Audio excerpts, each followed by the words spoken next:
Hello and welcome to the revision video for respiration from scienceworksheets.co.uk. Please like, subscribe and comment to support the channel. Respiration is a chemical reaction that occurs in every living cell. Cellular respiration is an exothermic reaction which is continuously occurring in living cells. Cellular respiration releases energy from glucose. This energy is used for living processes both within the cell and the organism as a whole. Organisms use this energy for chemical reactions to build larger molecules, movement, and keeping warm. Energy is needed to build large molecules from smaller ones during chemical reactions. There are several examples of this. Glucose being converted into starch so that the plants can store energy. Glucose being converted into cellulose for plant cell walls. Glucose being combined with nitrates to make amino acids that then join together to make proteins for growth and repair. In order for us to move, our muscles need to contract. Muscle contraction needs energy. So when we're breathing in, the diaphragm muscle and the intercostal muscles contract. When we're walking, our leg muscles contract.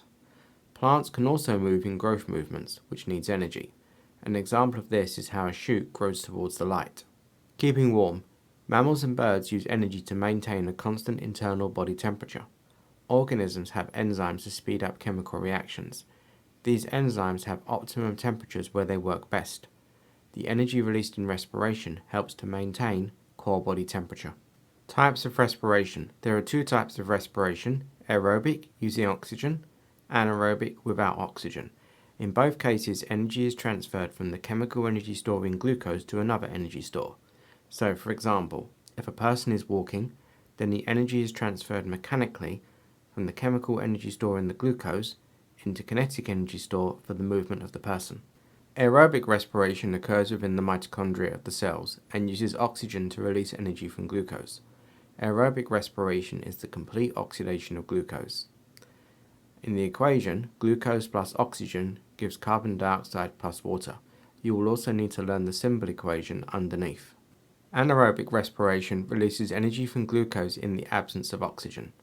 Anaerobic respiration is the incomplete oxidation of glucose. And there are two types of anaerobic respiration: anaerobic respiration in animals and anaerobic respiration in plants and yeast. Anaerobic respiration in animals. During intense exercise, oxygen cannot be delivered to muscle cells fast enough to allow aerobic respiration to occur. The muscle cells will start to respire anaerobically in order to release some energy. The equation for anaerobic respiration in animals is that glucose is converted into lactic acid.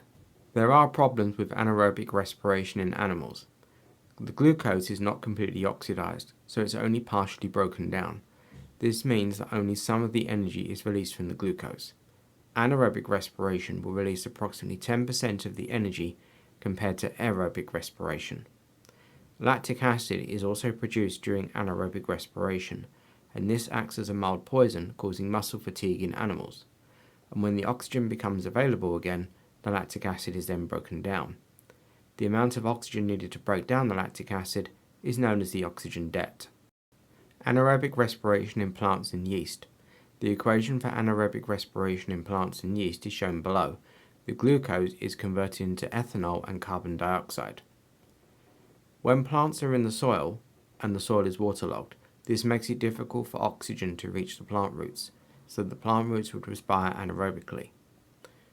The reaction of yeast with glucose to produce ethanol and carbon dioxide is also known as fermentation, and this is how we produce alcoholic drinks and bread.